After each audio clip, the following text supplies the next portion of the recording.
Slick, okay. See, I come from a nonprofit background. We got that. Anybody come from a nonprofit background? Yes. Yeah. We're gonna do something a little different. One thing I wanted to mention I didn't say before. I used to write a lot when I was younger, but life had some things for me, and it took me away from this mic. I spoke something publicly for the first time in about 15 years on Thursday at the hot seat. And so it's a pleasure to be here with you all. And I want to read something new because, clap it up for my village, please. My village is, oh my God, especially the folks that are still here after this intermission. Another round of applause for them folks. So I want to read something that, especially my village, just for all y'all, but especially my folks that they haven't heard before. But I want to do a little bit of people's choice. Y'all want something that's a little more of a vibe, or you want a little more social commentary? The voice gonna do it for us, so go ahead on. Okay, you know what? I heard a couple of people say they got some nonprofit in their background, so let me do the social commentary. This joint is called For Too Long. I spent far too long showing up as a smaller symphony of myself, a version the world could digest. Trimmed edges, filtered light, trauma whispering, shrink, me listening. Bending until I mistook breaking for devotion, calling it noble, a sacrifice for the greater good. Martyrdom in a K&G suit, blood camouflaged by brand colors and mission statements. Bleeding quietly between grant cycles, hoping my exhaustion could fund somebody else's dream, carrying debt that didn't show up on balance sheets so black and brown souls could escape the plantation. Higher education without the added weight of financial chains. Because see, it's important to lighten their load. They'll need room to carry the PTSD from that experience, and that tenacity they built just trying to survive these predominantly white institutions becomes the resume line that gets them hired. Into spaces that look like progress, but feel like deja vu in khakis. Staff meetings with the same syllabus, the same silent syllabus where inclusion is a bullet point and diversity a decorative verb. They've traded the language of poverty culture for how do we attract the black demographic, but the subtext still whispers, translate your people for us.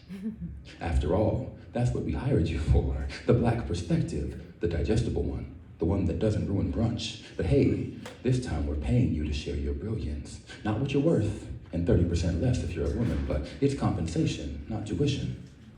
Welcome to the Plantation's rebrand, now with matching tote bags and mental health days. As long as you don't shine too bright, as long as your glow stays dim enough to make them feel generous, you'll be fine. Follow the rules of power and you won't have to become a contemporary example for Robert Greene's next edition. But that's the debt that no amount of fundraising could lift off their plates, the debt you accumulate when you trade your joy for their comfort because not only your future but your present safety depends on it. I spent years writing need statements on stationery, not cardboard, but the eyes still look straight through me the same.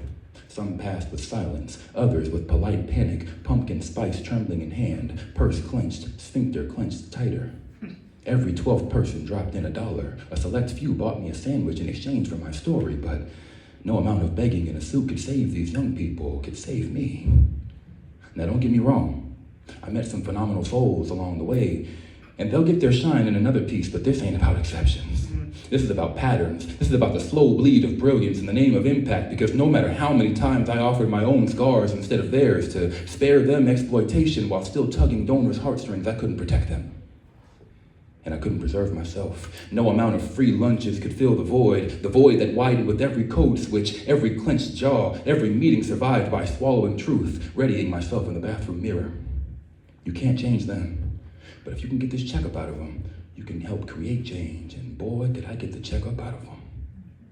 Didn't realize I was pushing my spirit into overdraft though, until the day I woke up and my Peace card declined at the ATM, now insufficient funds. They say I'm polished, I say I'm pressure, forged by deadlines and microaggressions measured, traded my gifts for gifts, chasing little green lights, prayed for peace but settled for making it through the night. See, compassion got quotas and empathy got caps. Equity's just a slogan stitched on lanyard straps, and I'm still that same 6'6" silhouette in a system too small where the ceilings are low and the mirrors show it all. They call it capacity building. I call it survival, because we've been fundraising since the first revival. I'm just trying to tithe my truth before it's taxed by doubt, before my essence is acquired and they black me out. You ever seen a 6'6" black man tap dancing and playing a tiny violin in well-shined shoes? It's quite the spectacle. Specimen, Merle would have called it. Articulate, safe, palatable, code switched to excellence they can clap for as long as it doesn't echo too loud. But see, being so well-spoken doesn't change the math. These foundations were built to warehouse wealth, to shelter 96% of the inheritance of those who engineered inequity and half of the remaining 4%. Gets funneled into the offices of gatekeepers who sip lattes on leather chairs funded by the pain they're pretending to heal. It's a poor tax, but this isn't a game of Monopoly, so they attach a mission statement, throw a charity gala where they auction off your trauma with smiles wide enough to swallow the truth whole. They tell you we're all playing the same game. Same dice, same chance, but you don't get to pass go because they won't let you cross the boardwalk without sending you straight to jail. See, when the rules are written in your own blood, even free parking costs something. That's not impact. That's costume cruelty with a client ID, humanity marked down and discontinued, another soul written off as an unrealized asset. They call it philanthropy. I call it spiritual foreclosure. Because these aren't grants, they're predatory loans with restrictive covenants that state plainly that melanated joy may not abode here. See, the principal on that loan doesn't decrease no matter how many extra payments you make. There is no amortization schedule because you cannot mortgage your soul for a salary. You are not simply tapping into your equity when you trade your peace for a paycheck. There is no HELOC for your heart. That piece of your soul becomes lost, a sunk cost. See, my journey has taught me many things. One being, never confuse equity with equality of access. The system don't amortize pain, it just rebrands it as community partnership. And me, I carried that debt far too long, signing checks with my sanity, hoping to buy back my belonging. But I've cut my losses. There may be a lien on my soul, but I've repossessed my purpose. That loan is in default. Debt collector, beware. I was the token and the totem, both the symbol and slogan, till I broke open the mold and laid eyes on that old gold. I wrote proposals like songs to system that sinned, preaching ROI to prophets who ain't never been in. They loved my data, hated my deliverance, said keep it measurable. Now it's time to keep it militant. I'm the spreadsheet's ghost, haunting their agenda. They call it outreach, I call it surrender. But I ain't signing nothing that erases my flame. I learned the cost of compliance. They pay you in shame. So I built my own table, plated truth on the menu, poured self-worth into glasses, told my village you can too. I'm done shape-shifting to fit your systems, done altering my steps to match your lack of rhythm. My less was survival, my more is reborn. My enough is the echo that weathered the storm. I am no longer a whisper dressed up as compliance.